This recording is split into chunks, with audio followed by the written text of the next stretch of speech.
right, can you hear me? Hello. Thank you for coming. Let me know if it's not loud enough. I kind of can't tell. My name is Jennifer, and welcome to classroom-friendly yoga, teaching mindful movement in tight spaces. You've ever been in one of those? All right. I'm just going to take a moment and introduce myself, and then I'm going to ask a couple questions about who's in the audience. So I'm actually local. I am a children's and family yoga instructor. That is my specialty. That's what I do. I am a trainer for Child-Light Yoga and Yoga for Classrooms. And I am also a prenatal and postnatal yoga teacher. And I spend a lot of time, I've teach kids and families of all ages. I got into teaching yoga by becoming a parent. So many people got into that way. And I have been at it pretty steadily since 2008. Prior to teaching yoga, I was actually a nonprofit administrator and political change activist. And that work is surprisingly useful for working, especially when it comes to doing things like working in schools and putting together programs. I find that carries over quite a lot.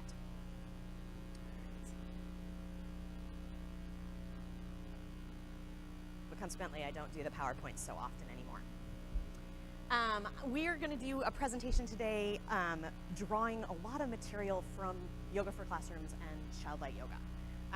Child-Light Yoga has a table over in the corner. Was created by a woman named Lisa Flynn, who's up here on my slide and will be up here on the stage tomorrow.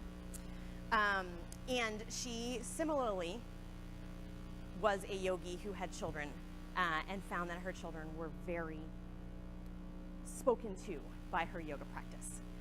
And when she didn't find what she wanted, she went and took trainings with a lot of the people in this room, or who are represented in this room at this point, and created Child-Light Yoga. When her kids hit school age, she was invited to volunteer in the classroom, and quickly discovered that you couldn't just drop a studio class into a school setting and have it work as well as she would have liked. So she created Yoga for Classrooms in response to that. She actually worked with teachers to help create the Yoga for Classrooms curriculum.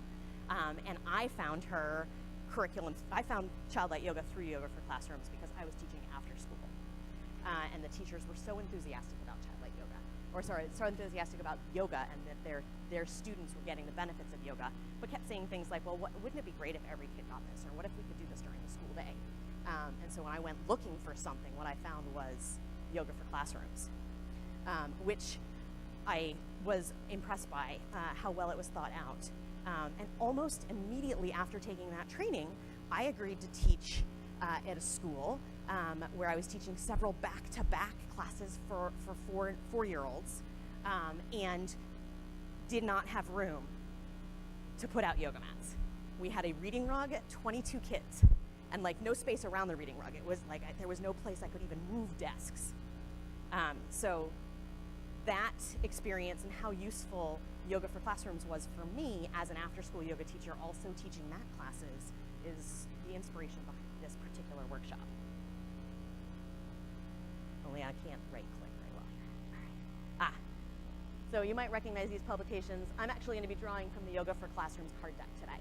There are other good classroom card decks and classroom programs out there. This is the one I use. This is the one I'm going to teach today. But before we begin, let's move. All right, so we're going to do a kind of warm-up sequence. Could be used as a morning meeting. I'm using it as a warm-up today, and I want to encourage you all to get out of your chairs to do so. Although I shouldn't have said that quite so fast. We're going to start out with chime listening. I know that you've probably heard this a few times already today, but it is my absolute favorite centering to use with children, so I'm going to use it again. So for chime listening, we're just going to sit up nice and tall. I'm going to ring the bell, and we're going to listen. We're going to see how well we can hold our bodies still for the length of time that it takes for the sound to completely go away. And when the sound is completely gone, then I'd like you to raise your hand and show me with your fingers. You can close your eyes if you want, but you don't have to. Sometimes just looking down on the floor is good enough. Take a deep breath in and let it out.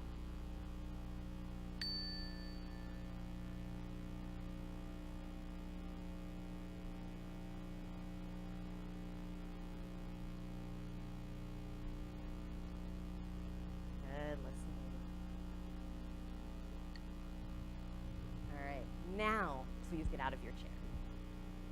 We're going to need just a little bit of space for what we're going to do. So you want to look around you and make sure you're not going to whack into anybody. We may find that there's times when turning sideways will be the way we'll do this. It's looking out at a sea of audience setup. It's even less space than I usually get in a classroom. Please start in mountain pose. Move my slides along there. Look, a picture. Please start in mountain pose. That means your feet are parallel to each other, toes pointing in the same direction and heels pointing in the same direction. Yeah, balance your weight evenly. So you rock back and forth a little bit to do this. And balance your weight so that you're not leaning more in your toes or your feet or your heels. And then sit up nice and tall, stand up nice and tall. You can close your eyes if you want to. Take a deep breath in. And feel the solidness of your mountain, your feet pushing into the ground, your legs strong, your shoulders relaxed, your arms relaxed. Take another deep breath in and out. And then on your next breath, take your hands up. Clasp your hands, push down strong through your feet, and crescent to one side. Breathing in and breathing out. Press down again, big breath in as you point to the sky. And then breathing in and breathing out. We're going to crescent to the other side.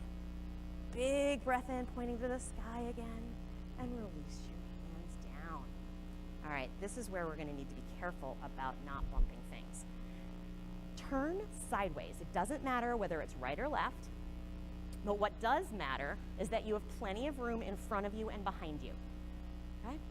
Step your feet a little bit apart so you've got some room. We're going to do waterfall, which is going to start out as a little bit of a back bend and become a forward bend. So start out with your hands up high, as if you're trying to touch the ceilings with flat palms. Push down through your feet, and then look up high. This is where we get into a little bit of a back bend. Big breath in and out, and imagine the water running off your fingers down your back, cooling you down. And then as you exhale, bend your knees. Whoosh, hands go all the way to the sides. Big breath in, hands up. Exhale, bend your knees, hands to the floor, down to the floor. Inhale, big breath up. Exhale down. One more like that. And next time you exhale, stay down. Hang your hands down. Press down through your feet, draw your belly in, and roll back up to standing. All right, and now you can turn and face forward again.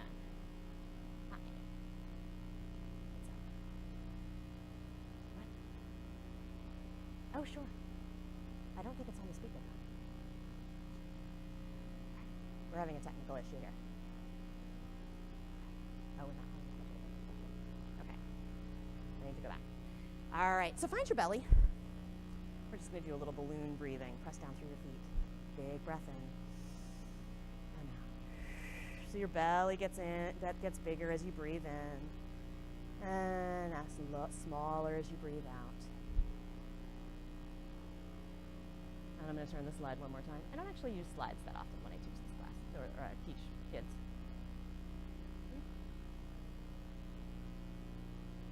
All right. We're going to do one of my other favorites, which is washing machine. All right. You're going to need to check that you are not going to bang into anything as you turn from side to side. And then you're going to anchor your feet down, really push them down. Yeah. And we're going to become washing machines. We're a very special washing machine today, because we're not washing just what would be clothes or getting clean. We're going to also be able to have the opportunity to wash thoughts and feelings that we might not want to hold on to. So your center post is the center of the washing machine. Yeah, good. Press up so you're nice and tall in your center post. Yeah. And then release your hands down and let your hands be the swishers. We're swishing the clothes clean with our hands. You can close your eyes if you want to. Again, you don't have to. But I do want to hear you make the swishing sound that washing machines make.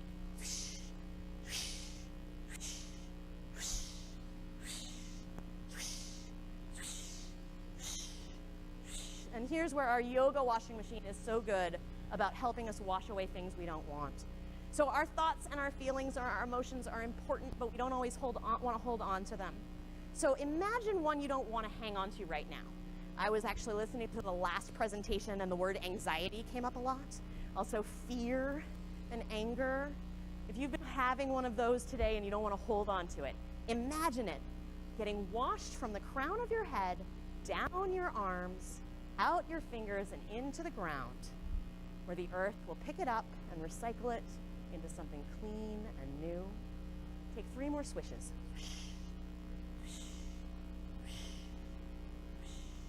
And then slow down. Let your breath become natural, whatever your rhythm is. And just notice how you feel and gently open your eyes. All right. We're going to see if perhaps doing those little warm-ups helps us feel more grounded and centered so that we can balance. All right. We're going to probably want to turn sideways again for this one because you're going to lift your foot up behind you. So we start in mountain pose, and then shift your weight to one side and pick up the other foot, hold on to the ankle. You can use your hand on the chair to help you balance, but if you're feeling steady, take one hand up. Good. Take a big breath in, and then press your foot into your leg, or your hand into your leg, and lean forward just a little bit as you push your foot out behind you. Breathing in and breathing out. Next time you breathe in, stand back up again.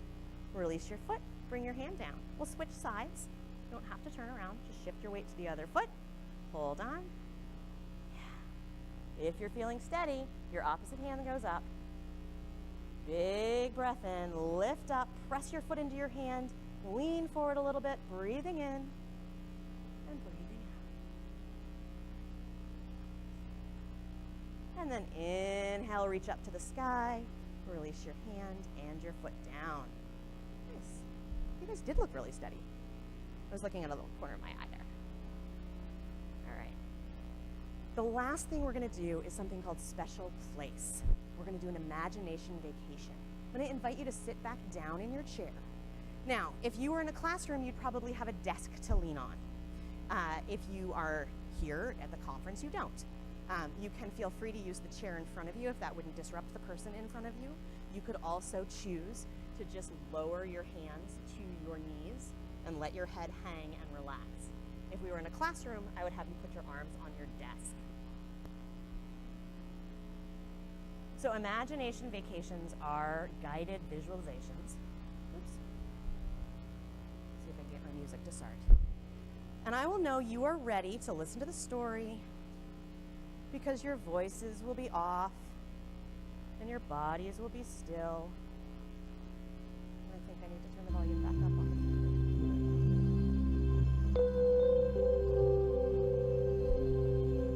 Take a deep breath in and let it out. And then let your breath become soft and easy.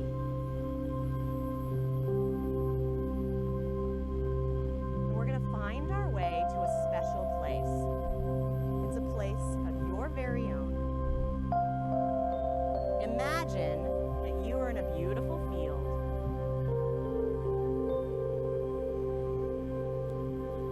It's a clear day and the sky is a brilliant blue. There are daisies in bloom all around you. You hear the birds singing in the distance. You notice that there's a path in front of you, and you follow it to a wide and pretty building in your favorite color. It has a large door in the front. As you get closer, you notice the door has your name on it.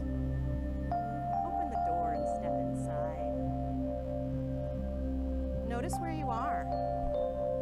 Perhaps it's a beautiful location outdoors, or a cozy room. It might be a place you know, a place where you feel safe, secure, and peaceful. Or it might be a new place, one you're creating in your mind right now. Wherever it is, picture it. This is your special place. Here you are safe, peaceful, and content. It's a place where you can relax and feel good about yourself. You can do whatever you would like in your special place. You can talk to a special friend, dance, or play, or just rest and do nothing.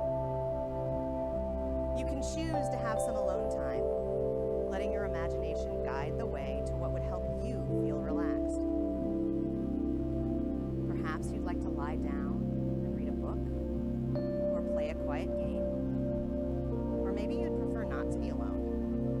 If you'd like company, think of your favorite people and animals and things. Anyone and everything that enters into the door of your special place accepts you and appreciates you because of who you are, and they love you just the way you are right now. It's your special place, created by you for you.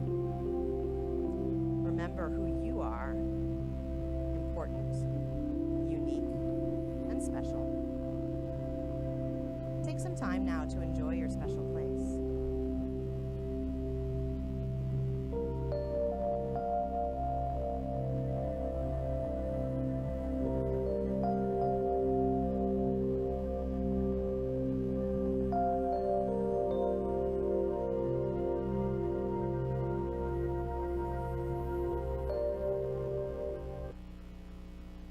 When you're ready, take a long, slow, deep breath and let it out through your nose. And very slowly sit up, noticing how you feel, and gently open your eyes. You guys are looking grounded and smiley. All right. Whoa. Oh, sorry.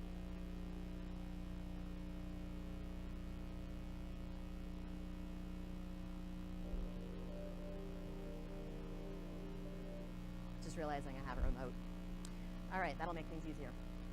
All right, so we went through a very, very short sequence that didn't require us to do very much space changing. But we did all the movements of the spine. Can you see where we did the movements of the spine? Yeah. So we did extension, we did a little bit of a back bend, we forward bended, we twisted. The kinds of movements that you want to think through in a well-rounded class or sequence. And then we ended with a visualization that doesn't require that we lie on the floors. So teaching yoga in schools is a humongous opportunity. It's a wonderful opportunity for yoga teachers, but it presents some challenges. And we're focusing in this workshops exclusively on the space challenge. I'm going to get a little bit into some tips at the end, but really this is about the challenge of space. And this is a lovely picture. I do adore this picture. It's a little flower yoga class, but the reason I love it is because it just shows, like, yeah, schools are so tapped for space a lot of times that they will use any available space. The hallway is pretty common. Sometimes faced with actually less space than it looks like in that picture up there on the right, I walk into this class room and I have a 9x12 reading rug. What? Exactly. Luckily, this is a school where I had time and permission to move furniture. So I was able to move everything like 4 or 5 feet away from the reading rug and able to get mats around it, and I only had 12 kids if everybody showed up. So luxury of space and time there. You won't always have that.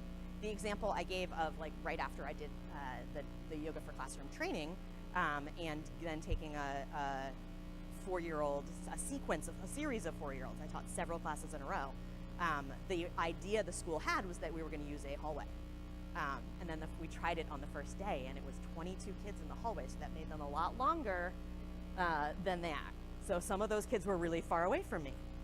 And when a school thinks a hallway is not busy, it's not necessarily the same thing as a yoga teacher thinks for a hallway that's not busy. And so we had people who needed to like walk through the space. So we actually opted to move into the classroom on that. And it necessitated, even with 4-year-olds, I had to figure out, how do I get you to move with these space limitations? All right. So there's another just visuals of, okay, yeah, you can do this with not a lot of space, whether you're going around desks or chairs or around shared tables.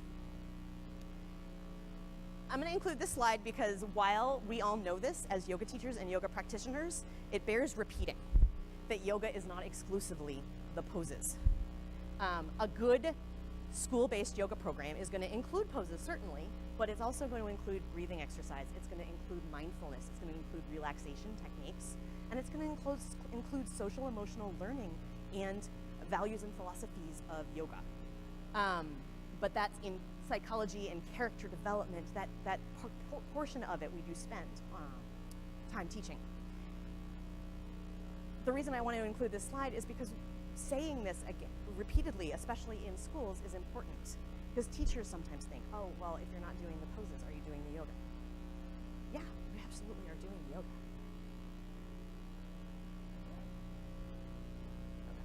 So yoga for classrooms, the program we're going to pull from for the sequence I'm going to teach you is 67 yoga and mindfulness-based activities in categories. So we have a Let's Breathe category, at your desk. We're going to do a bunch of the sort of what you could do right at your desk poses. Standing strong, and those are the poses that as yoga teachers you're going to know the most of and be able to pull the most off curriculum things for, because that's what you do. You do a lot of standing poses. You already know those. We're going to do some loosen up activities. So washing machine would be considered a loosening up. It's not really a pose, right? But it's something we do with kids yoga. Imagination vacation, which is our relaxations. And then our curriculum's philosophy and social emotional learning is under the Be Well category. All right. So we're actually going to spend the bulk of our time on a sample sequence, what you might do. Ready? All right. So we're going to start with a mindful meditation. One I was going to do. Sorry, totally blanked on which one I was going to do. Okay, thank you.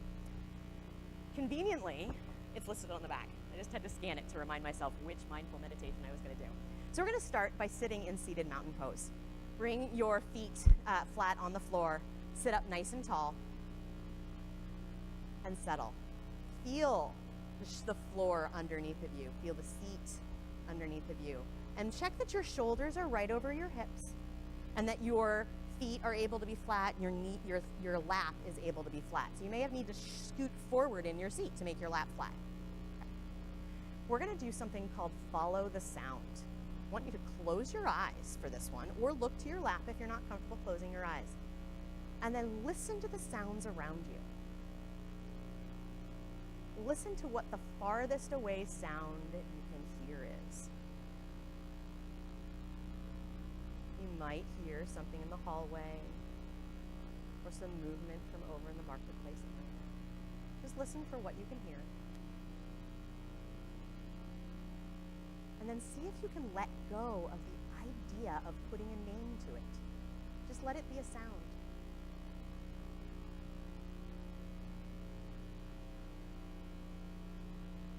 And then see if you can hear something a little closer.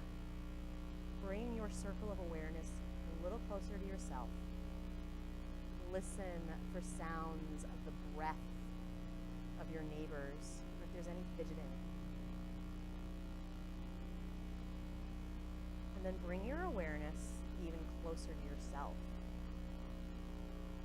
Can you hear anything right next to you? Can you feel anything you weren't noticing before? Maybe you can feel the coolness of the air on your skin and the breath going in and out of your body.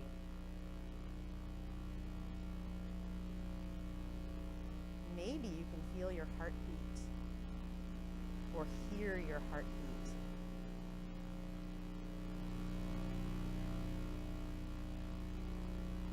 Your awareness turns to inside. And let any other sounds just float away. Take a deep breath in and gently open your eyes.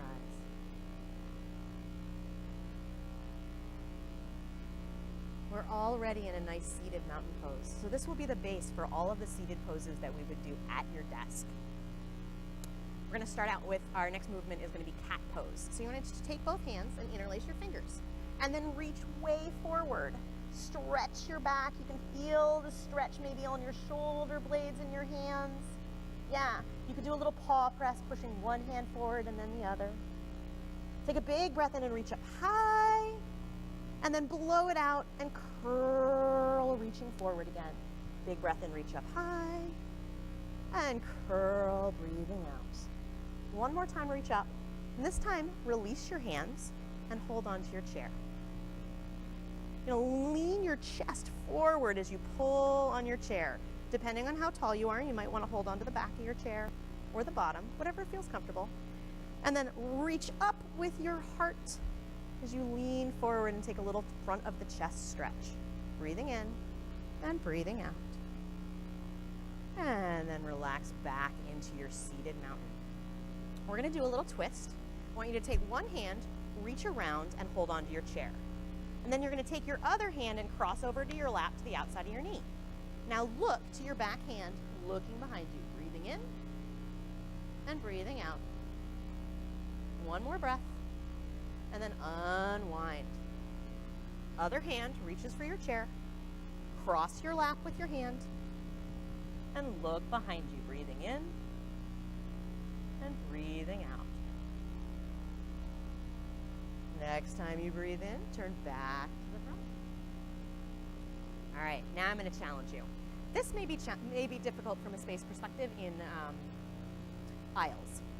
So, get creative. What I'm going to ask you to do is lift up your legs. We're going to do boat pose in your chairs. So if you don't have room to do boat in the chair that you're in, perhaps you could shift seats and slide that one back so that you have a little bit more room in front of you. Yeah, sliding chairs a little bit. We'll put them back. All right, we're going to need the chairs shifted a little bit at one of our later exercises as well. You good? All right, so hold on to your seat, lean back a little bit, and then make your tummy muscles strong. Be tall and long in your spine and your back, and then pick your knees up. Breathing in and out, and we're going to sing it. Row, row, row your boat gently down the stream. Keep your feet up off the floor, and don't forget to breathe. And then put them down. Why do I sing it? Yeah? Right. I know if they're singing, they're breathing.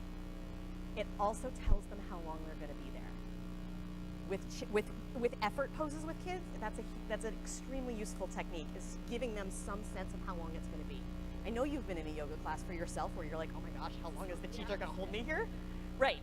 We all know how long row, row your boat goes. So they tend to be a lot less whiny about being in there and doing the effort. They kind of buy into it because of the singing. All right, that was the teaching aside. I don't talk to them about it. All right, we're gonna have us all stand up. We're gonna do power breath. All right. You could totally repeat. We're just gonna do one time each time. Exactly. Yeah, so we're gonna go do one each time because I only really want the sequence to last 20, 25 minutes so that we have some time to talk about other things. But you absolutely could repeat things. And I often do with kids because I'll look around the room and they won't all have done it like the first time, or I'll want to give a refinement. All right, so power breath. We start in standing mountain, so our feet are a little bit apart and parallel to each other. So toes pointing the same direction, heels pointing the same direction. We're actually going to reach up. We're going to imagine that we're bringing the power of the sun right into our solar plexus. Do you know where your solar plexus is? I am talking to you as if you're one of my students. All right, I'm trusting you know where your solar plexus is. It's right here. So when you do a sit-up, it's the power. Then you're going to feel the strength work from there. And so we're going to draw power in. So reach up high, take a big breath in, and then you're going to draw it in with a ha. Ha. Try not to be too loud with my ha-ing. Ha. Again. Ha. One more. Ha. Excellent. Do you feel it there? Yeah. Do you feel a little bit more grounded, a little more powerful? All right, good, because I'm going to give you a coordination challenge next. So we're going to do another one of my favorites, which is a warm-up chant. It's called Do Your Best. So you're going to need to look around and make sure you have room to do this without knocking into anything. So chairs adjust however you need. Yes, obviously if you were 6, I might give you some specific directions as to what to do with your chairs, but in fact you aren't 6. All right. So we're going to do, it's a cross crawl movement. We're going to take opposite elbow to opposite knee. Great. All right, there's a chant that goes with this one too. Goes. Opposite elbow to opposite knee. I stand up tall just like a tree. I use my mind, my body, my breath to focus myself and do my best. All right, try it with me. I know I only gave it to you once. Opposite elbow to opposite knee. I stand up tall just like a tree. I use my mind, my body, my breath to focus myself and do my best. Excellent. All right, teaching aside, not part of the instruction to a student, I do some variations with that. I've done this class down to that, done that activity down to that group of 4-year-olds. And then in which case I had to have them come up in small groups because I didn't have room for them all to do it at once. For 4-year-olds, they have some trouble with that, yes? Can imagine? Yeah. Right. I'm still working to get the cross body. So I'm thinking, okay, so how can I break this down so we cross the body? Here's the way we do it. The absolute youngest, so my 3- and 4-year-olds, take both hands, bend knees. To get the rhythm, we're crossing the midline, but they're only doing one thing at a time. Yep. Then we separate the hands. Just not gonna hit the podium. Then, once they get that, we start picking up the knees. And then the final step would be to bend the elbows. Yeah, so that's how you would vary that for different ages. And I've done all of those variations with kids. All right, we warmed up? Great. We're gonna do a couple standing poses that we can do in this space. We're gonna start with star pose. So step your feet apart, trying to stay out of the picture of my slides. So step your feet apart and bring your hands out wide. Good. Yeah, so balance your weight in your feet, just like we did in mountain pose, so that you're even. And then draw your belly muscles in and get nice and tall. And then we just hold it for a few moments. Most of us, we start to get tired fairly quickly. But you might need to do something here to entertain them. So one of the things that I like to do is rock. So you can rock and twinkle. You can sing Twinkle Star here. Or you can play a game called Twinkle Stop. So you're gonna listen for the word stop. Twinkle, twinkle, twinkle, stop. Twinkle, twinkle, stop. Twinkle, stop. Twinkle, twinkle, twinkle, twinkle, stop. So, nice challenge that you can do, but it kept us working the arms and legs and the hands apart. So, another one that I love to do is, and the back of the card describes folding star and twisted star. So if you have room to do this one and you want to give it a try, we would start with hands wide. We make our belly muscles strong. Take a deep breath in. And then you're going to bring your hands down to your legs. Lean forward with a nice long spine. And then you bring your hands down to the ground or to your shins. Big breath in and out. And then make your belly muscles strong again. Press down through your feet. Stand back up to strong star. Very nice. You can also do twisted star. This is the one that will be challenging for space. We're going to bring one hand down to the ground. If the backs of your legs are very tight, you may not like this. And so what I'll recommend that you do is bend your knees to get your fingertips to the floor, rather than make this part hurt or make your back hurt. So you would take your hands out. Then if you think you need to bend your knees, you can, but you can do it either way.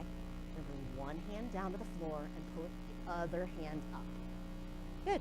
So whether your knees are bent or your legs are straight, take a deep breath in and let it out, and try looking up toward the ceiling. Look up at your thumb. And then we're going to switch hands. The other hand comes down. We twist the other way. Opposite hand goes up. Breathing in and breathing out. And then bring both hands down to the ground, and then put them both on your hips. Make your belly muscles strong. Press down and stand up. Star pose variations. You can step or jump your feet back together. All right. So we're going to start. Just do a little tree pose, just for steadiness. So again, I mentioned that the stand strong section, the standing poses, It's really just about thinking, how do you fit them in the space that you've got? And many of them totally can be done. So you can rearrange warriors and other poses to fit in a limited amount of space. I'm just going to do a tree pose because it's fun and nice to do. So shift your weight to one side, bend the other knee, turn it out. You can put your heel on your ankle. You can put it on your shin. Yeah, if you're feeling very ambitious, you can bring it all the way up to the inside of your leg, wherever it is. Find something to look at that's not moving. So not one of your friends. It's a focus point on a chair or on a wall or on the floor to help you feel steady. Then bring your hands to center.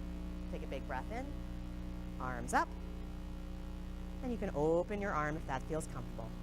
Breathing in and out. We're going to stay here for the count of 5. Count down. 5, 4, 3, 2, 1. Bring both hands together. Trace the middle of your body down. Turn your knee forward. Let's do the other leg. Bend your knee. Turn it out. Foot against ankle. Hands together. Big breath in. Arms up. Arms apart if you like. Breathing in and out. Count again. 5, 4, 3, 2, 1. Hands together. Trace down. Knee forward. All right. So the last pose we're going to do before we sit down again is something called desk puppy. We're actually just going to use the chairs that we have. You might do the one in front of you, or you might need to turn things around, however it works, because you need to put your hands on your chair. So you're going to put your hands on your chair. I would use a desk if it were children because they're more stable, but I will trust you to manage the space. And then you're going to walk your feet back and stick your rear out behind you, bringing your head down toward between your hands, and then press down strongly with your feet and stay nice and long in the spine. Breathing in and breathing out. You're working to make a nice flat tabletop shape with your back, as if it's parallel to the desk. Yeah. And so you can even check that if you want to put your hand on your low back and see if you're round there, in which case bend your knees a little bit and push your rear away to make your back flat, as if you're making an extension of the desk. Breathing in and breathing out. Nice adjustments. And then press down with your hands, look up, and walk your feet in, and come back to standing up.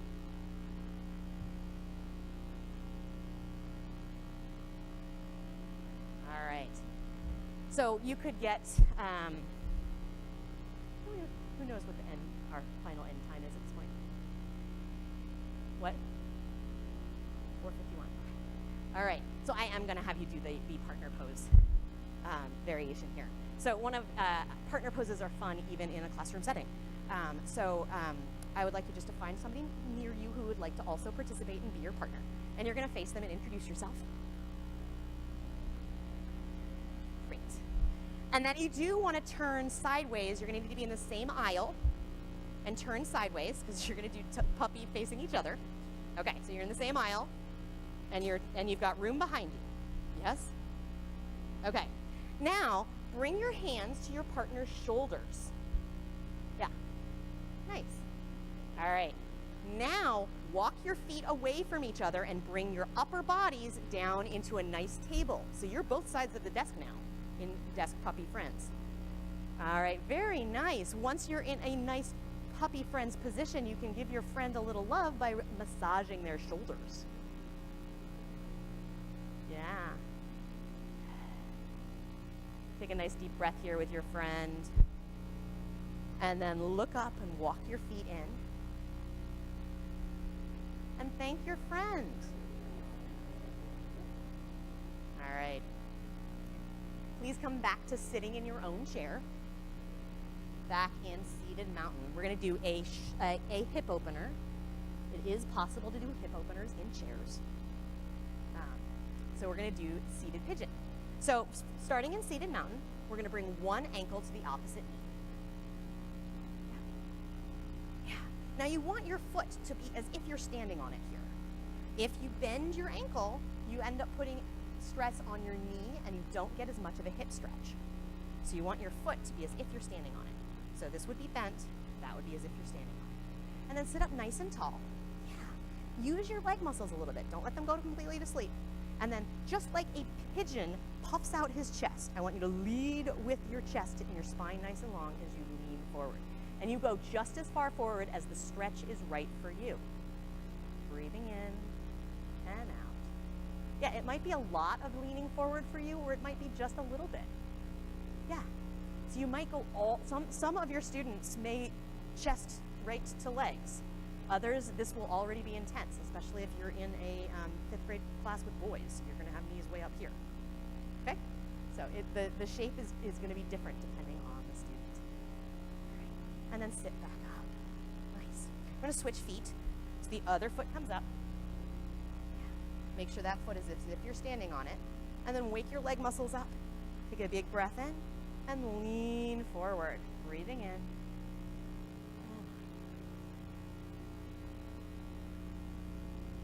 Keep a nice long spine, leading with your chest.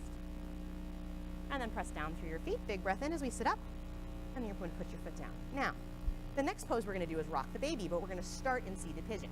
So first leg again. Put your ankle up underneath your knee. Yeah. So there's variations with rock the pigeon. I'm going to invite you to choose the one that fits you. You can either, if this is already really intense, you might just stay put. You can take your hands under your shin and just lift your leg up a little bit. Make your spine nice and tall, back up tall. If this isn't a ton of stretch for you, if you want more stretch, you would take your arms underneath. If you're finding that you have to sort of hunch over to get there, this is a good spot then. If this you would like more than that, you can even wrap your foot, your hand all the way around your foot and really kind of rock the baby position. Yeah. Either way, you want your foot to be as if you're standing on it still.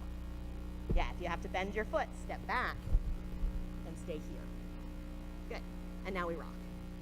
And if we wanted to get silly, I could make them sing Rock My Baby. Depends on how much I really want to shake it up and make them giggle and how we go. So in Rock the Baby, it's a hip opener, but it's a dynamic movement. Yeah, so I don't feel a ton of stretch, but it does improve range of motion. Yeah, and then we'll take the foot down, and we'll do the other one. Let's bring the other ankle up, sit up nice and tall, and then decide which stretch is yours. So you might be right here, you might be here, you might be wrapping the leg. You find out, I'm not wrapping the leg today. You find yours, and then we just rock for a few minutes. Yeah. So as you feel how it's like opens up a little bit, but it's not a ton of a stretch, not the way seated pigeon is. Yeah.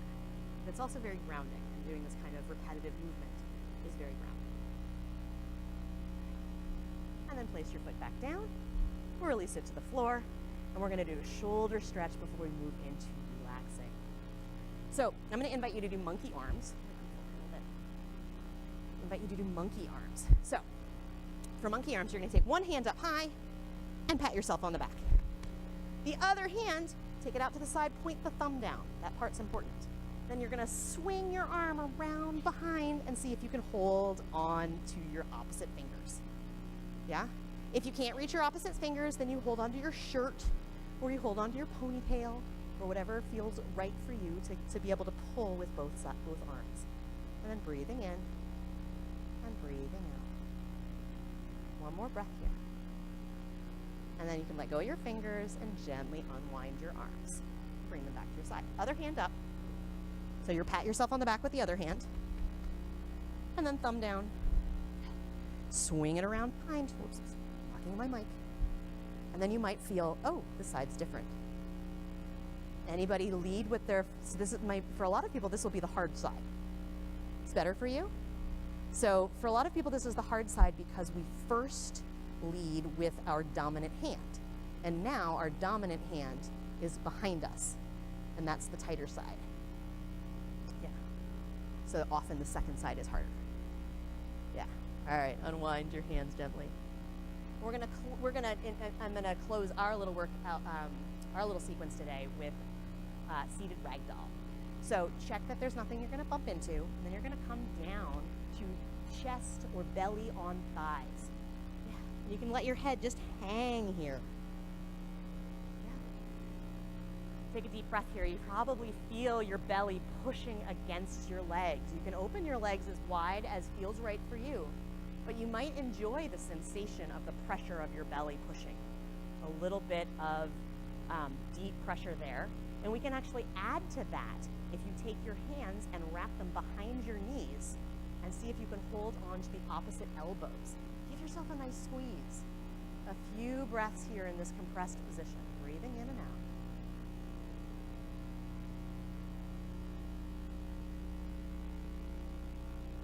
And then release your hands, bring them to your knees, press down to your feet and sit up. Let your breath go back to normal. You let your eyes close for a moment. All right. Oops, I have a clicker. I keep forgetting I have this. All right, so we did monkey arms and seated ragdoll. I'm just gonna talk through mindful meditations here. I find after seated ragdoll, kids are pretty steady. And so I might use this time as an opportunity to do something like silent seconds, where I've challenged them to be still and quiet and pay attention to their breathing for 15, 20, 30 seconds. I might choose another meditation to do there if I had time, before closing with another visualization with a death breath. So you can do a whole full body workout right there in not very much space. I'm not even sure, except for Twisted Star, we didn't even touch the floor. So that was a sample class, basically. Of course, this material could be used in a class, and that's kind of what I just gave you an example of, is like if I walked into a classroom and I didn't have space, I could do a full sequence for them without using yoga mats.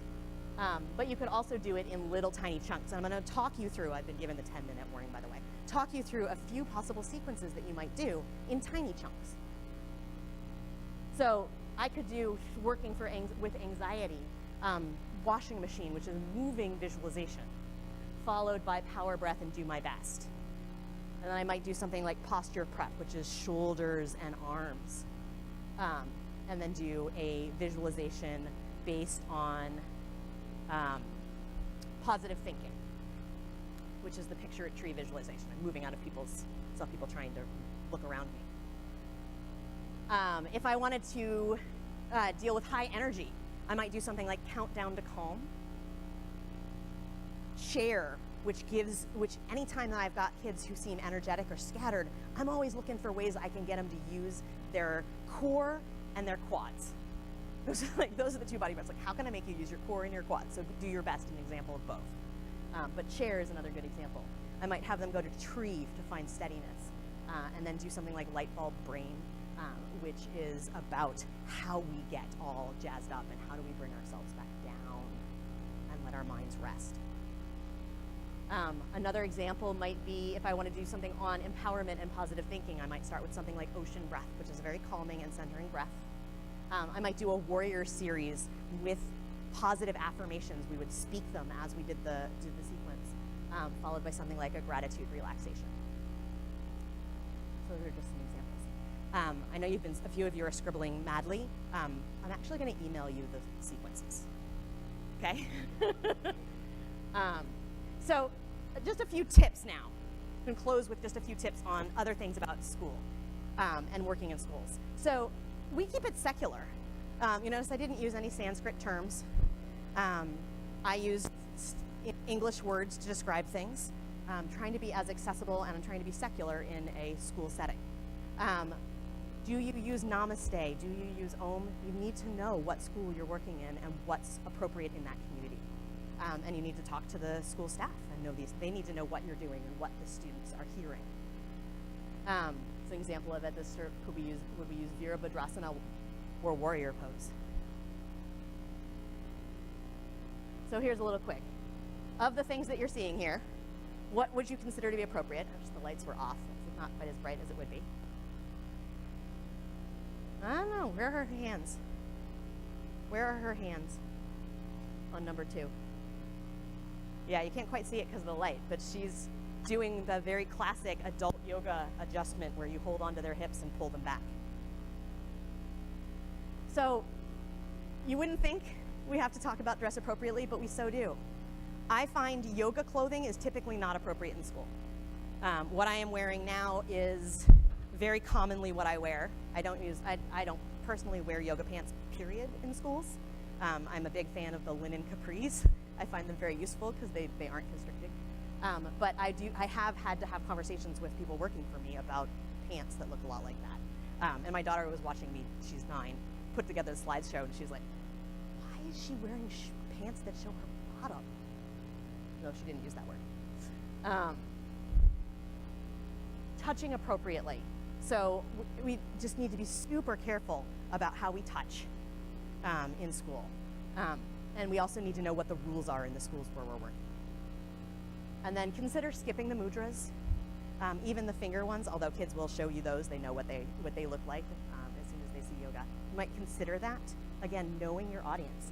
I have taught in schools where I was specifically invited, I'll get to the question in a second, specifically invited to share the Sanskrit, to share the history, and to share the background behind the things that we do.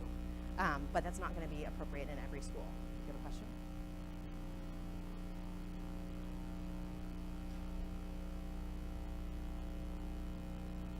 Mm-hmm. Yeah.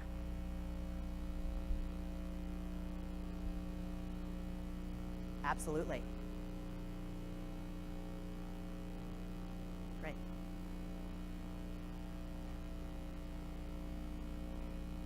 But you got to exactly the point, is that it's about communicating with your school and making sure that what the lesson is clear. Yeah. Mm-hmm. And I use this one all the time.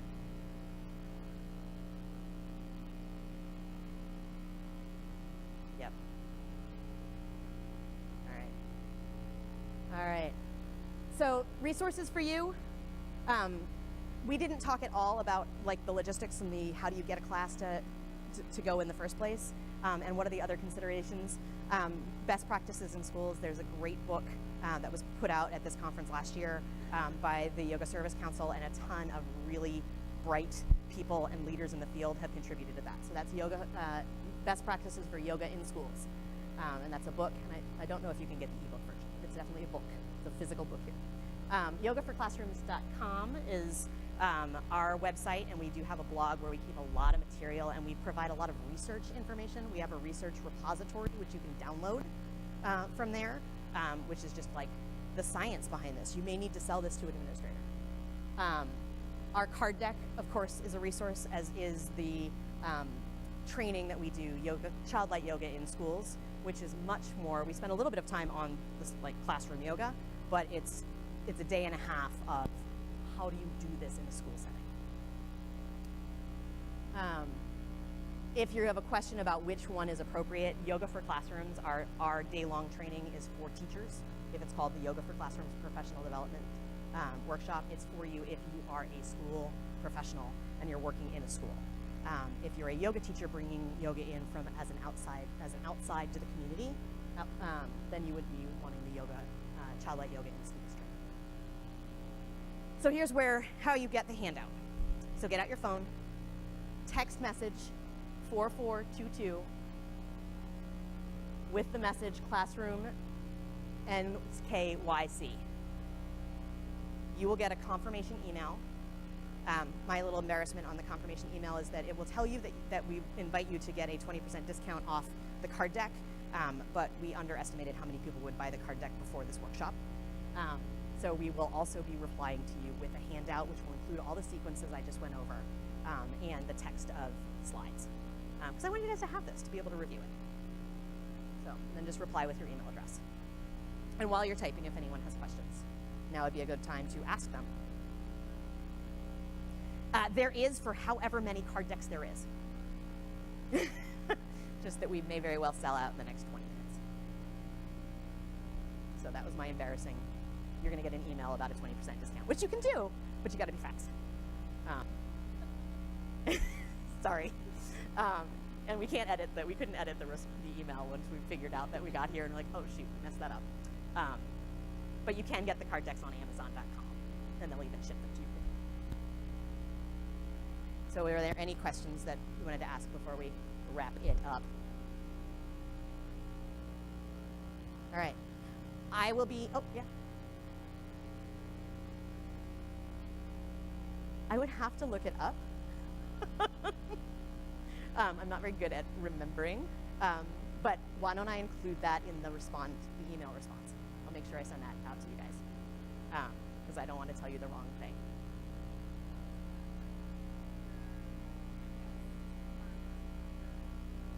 Okay, opposite elbow to opposite knee. I stand up tall, just like a tree. I use my mind, my body, my breath to focus myself and do my best. It's on the cards.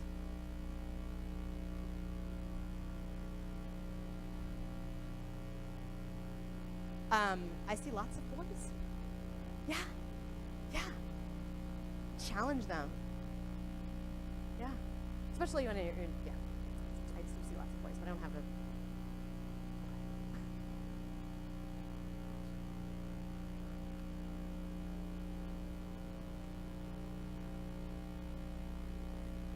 I can't in this particular workshop.